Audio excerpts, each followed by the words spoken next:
Good morning class 10। शुरू करते हैं आज हम लोग नया चैप्टर हिस्ट्री के अंदर chapter 1 the rise of nationalism in Europe. Class 9 में हम लोग ने डिस्कस किया था फ्रेंच रिवॉल्यूशंस। ये चैप्टर्स उस रिवॉल्यूशन से कुछ रिलेटेड है, इसके लिए वो चैप्टर्स आपको थोड़ा रिकॉल होना चाहिए, थोड़ा याद होना चाहिए। क्योंकि वो ये पूरा इंटायर यूरोप के बारे में डिस्कस करना है। अब वहाँ पे सिर्फ पर्टिकुलर फ्रेंच रिवॉल्यूशंस कैसे अकर हुआ था वो बताया गया था, बट इसके अंदर उस फ्रेंच रिवॉल्यूशंस के बारे में भी डिस्कस करना है, इसमें इसके साथ रिलेटेड है। तो इस तरह से nationalism, how the feeling of nationalism is arises in Europe, किस तरह से देशभक्ति की भावना, देश प्रेम, किस तरह से उन लोगों के बीच में अराइज हुई फीलिंग्स कि देश के प्रति कुछ करना है, ये अराइज कैसे हुई यूरोप के अंदर, ये टोटल इस चैप्टर में हमें डिस्कस करनी है। हम लोगों ने देखा था यूरोप फ्रेंच रिवॉल्यूशंस के अंदर कि हाउ दैट पीपल, वहाँ पे जो किंग था लुइस 16 जो थे, उन्होंने क्या किया, उन्होंने जिस तरह से लोगों की जो सोसाइटी थी, that was the society was divided into 3 set, first, second and third states में थे। तो वहाँ पे फर्स्ट और सेकंड स्टेट्स के जो लोग थे, जो रिच पीपल्स थे मोस्टली, उनको कोई टैक्स देना नहीं पड़ता था, और जो लास्ट वाले कैटेगरी के थे लोग, उनको टैक्स देना पड़ता था। And for that reason the people of the third state, that is the middle class peoples and land owing, small land owing and landless laborers, ये सारे लोग थे जिन्होंने आवाज़ उठाई थी।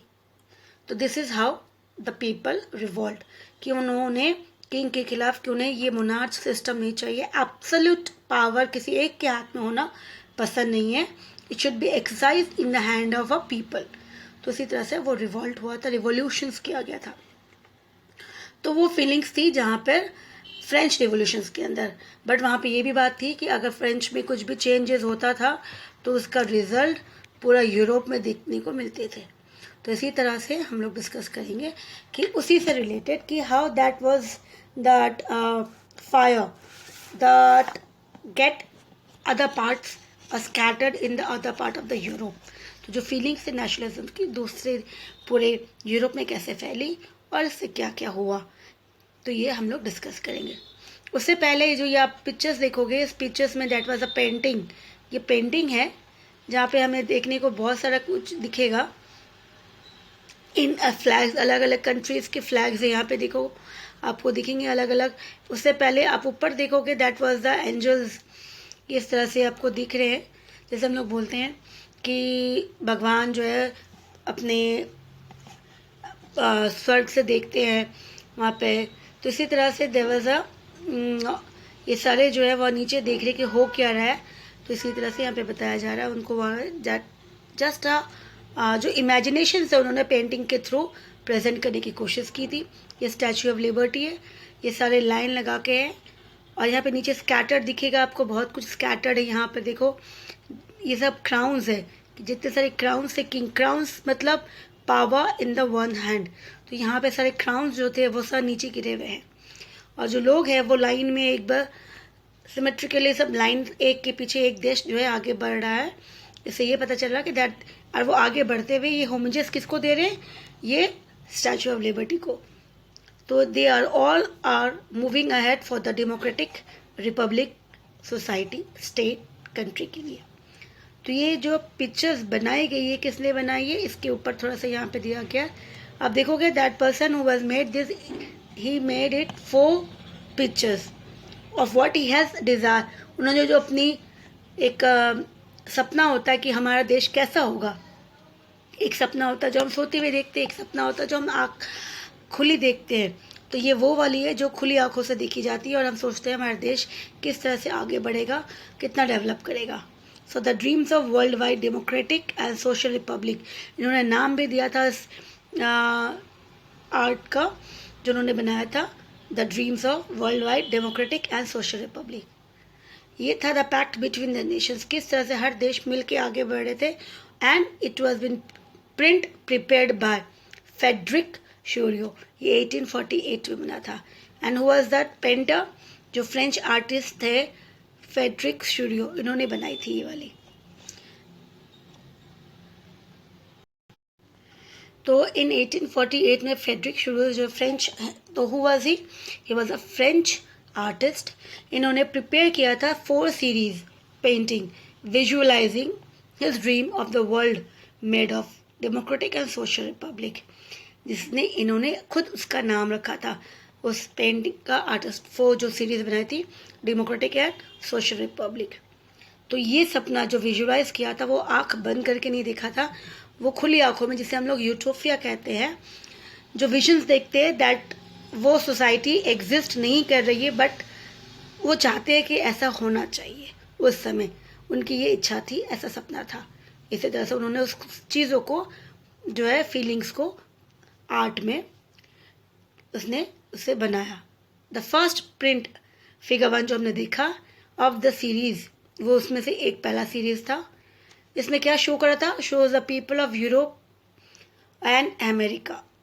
यहाँ पे दोनों के बारे में बताया जा रहा है कि दोनों देश के man and womens of all ages, social classes, सभी एक साथ सारे मार्च करते हुए, जैसा ट्रेन लाइन चलती है एक के पीछे एक, offering homages statue of liberty को रिस्पेक्ट करते हुए, बिकॉज वो स्टैचू ऑफ लिबर्टी हमने फ्रेंच में पढ़ा था, that was made as a symbol liberty, that right should be given to everyone, इसके लिए। सो आगे बढ़ते हुए उन्होंने होमेजेस करते हुए आगे बढ़ रहे थे one by one country. So as you would recall, artists of the time of the French Revolutions personalized liberty as a female figure. उस समय हमने फ्रेंच रिवोल्यूशन में देखा था, उन्होंने लिबर्टी, जहाँ पे आज़ादी मिले सबको, उन्होंने फिगर जो बनाया था वो फीमेल का था। So as a female figure, here you can recognize the torch of enlightenment.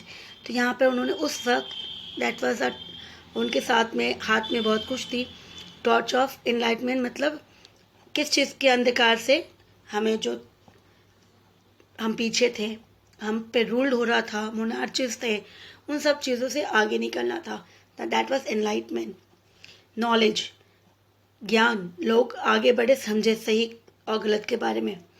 तो she bears in one hand and the charter of the right of man in the other hand, और दूसरे हाथ में था जो उन्होंने कॉन्स्टिट्यूशंस के अंदर रूल्स एंड रेगुलेशन बनाई थी कि क्या क्या राइट्स मिलेंगे, वो दूसरे हाथ में था उनका। तो ये चीज़ें जो हमने फ्रेंच रिवोल्यूशंस के समय में देखा था। So on the earth in the foreground, हमने देखा कि नीचे मिट्टी में बहुत कुछ पड़ी हुई थी, स्कैटर्ड था। वो क्या था? दैट वाज अ सिंबल, जैसे हमने बताया था क्राउन, वो क्राउन दिख रही थी। तो वो क्राउन मतलब राजा का जो क्राउन है, उससे क्या पता चलेगा? क्राउन इंडिकेट क्या करता है? क्राउन इंडिकेट करता है दैट वाज कि वो किंग रूल कर रहा है, एब्सोल्यूट पावर है, मोनार्च है। तो इसी तरह से यहाँ पे मीनिंग देखो, absolutes that was literally means कि जहाँ पे पावर जो एक्सरसाइज किया जाता है, गवर्नमेंट अपने हाथ में रखती पावर एक्सरसाइज करते हैं, किसी और को नहीं मिलता है। तो ये जहाँ पे अब वो बिखरी हुई थी, स्कैटर्ड थी, मतलब वो पावर खत्म हो गया। अब यहाँ पे पावर किसी एक के हाथ में नहीं होना चाहिए, नहीं है। तो इसी तरह से उन्होंने रिप्रेजेंट किया था। सो इंश्यूरियस यूटोपिया, ये क्योंकि ये उसकी यूटोपिया थी, किसकी थी? फेड्रिक शुरियो की। किसी पर्टिकुलर, हर इंसान का अपना अपना सपना था, तो ये फेड्रिक ने जैसा सोचा था उससे उसने रिप्रेजेंट किया था उस आर्ट के थ्रू। उसकी विजन थी that the people of the world are grouped as distinct nations, सब अपने अपने नेशंस, अपनी अपनी पहचान, और उसकी पहचान क्या थी? उसकी फ्लैग, नेशनल कस्टम जो वो यूज़ करते हैं, ये चीज़ें जिसके थ्रू वो आइडेंटिफाई करवा रहे थे कि हर देश लगभग जो वो यही चाहता है कि वो देश को आज़ाद दिलाए, किससे?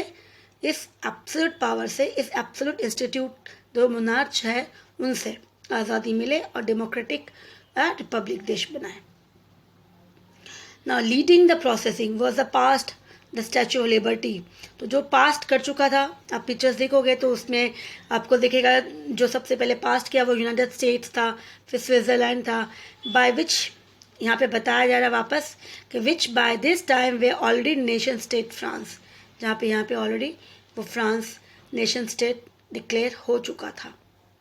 Identified by the revolutionaries tricolour, सबकी अपनी अपनी पहचान दी थी। इसकी क्या थी? ट्राइकलर्स थी इसकी अपनी।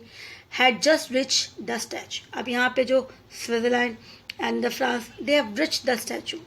उसके बाद फॉलोड हुआ German, German black and red colour था, गोल्डन फ्लैग, उनके 3 कलर्स अलग अलग, ब्लैक, रेड एंड गोल्डन।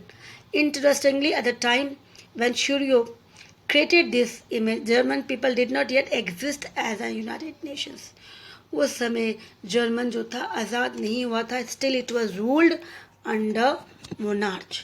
तो ये बताना चाहते कि जर्मन उस समय दो उन्होंने उसे भी लाइन में रखा था क्योंकि ये सभी देश वही चाहते थे कि वो देश आज़ाद हो जाए और वो डेमोक्रेटिक हो, तो उस समय वो नहीं था यूनाइटेड नेशंस।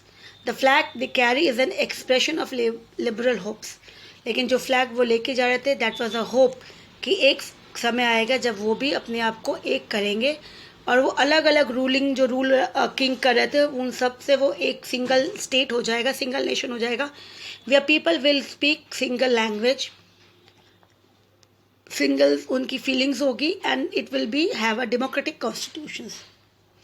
नाउ जर्मन के बाद there was again people, German peoples are the people of Austria, the kingdom of two Silesia, Lombardy, Poland, England, Ireland, Hungary, Russia, ये सभी एक के पीछे एक।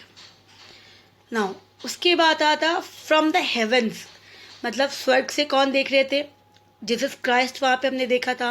फिर सेंट, जिसको हम लोग एंजल्स बोलेंगे, जितने एंजल्स थे, परियां थी, सभी जो है ऊपर से देख रहे and they way be amazed कि ये क्या हो रहा है धरती के अंदर, इतनी भाईचारा, इतना सब कुछ। They have been used by the artist to symbolize fraternity among the nation of the world, so they also been amazed कि दिस सीन्स, ये ऐसा सिचुएशन ऐसा कभी कभी देखने को मिलता है, ऐसी जहाँ पे सभी देश एक साथ खड़े हुए हैं और किस लिए खड़े हुए हैं? कि वो अपने आप को ऐसा चाहते हैं कि वो खुद रूल करे, एज अ डेमोक्रेटिक कंट्री हो। साथ साथ this chapter will also deal with their issues, कि जो भी उन्होंने देखा ये सभी चीज़ें हम लोग किस इसमें डील करेंगे, विजुलाइज बाय शूरियोस, जो फिगर्स में हमने देखा था। तो during the 19th century nationalism emerged, हमने फ्रेंच रेवोल्यूशन में देखा था how the feeling of nationalism emerged, वहाँ पे किस तरह से लोग उनके अंदर इमर्ज्ड हुई देशभक्ति की भावना। That was nations nationalism, the feeling of oneness, togetherness, the feeling of nations duty toward, जो हमारे कर्तव्य होते हैं, ये सब चीज़ें उसमें आती है।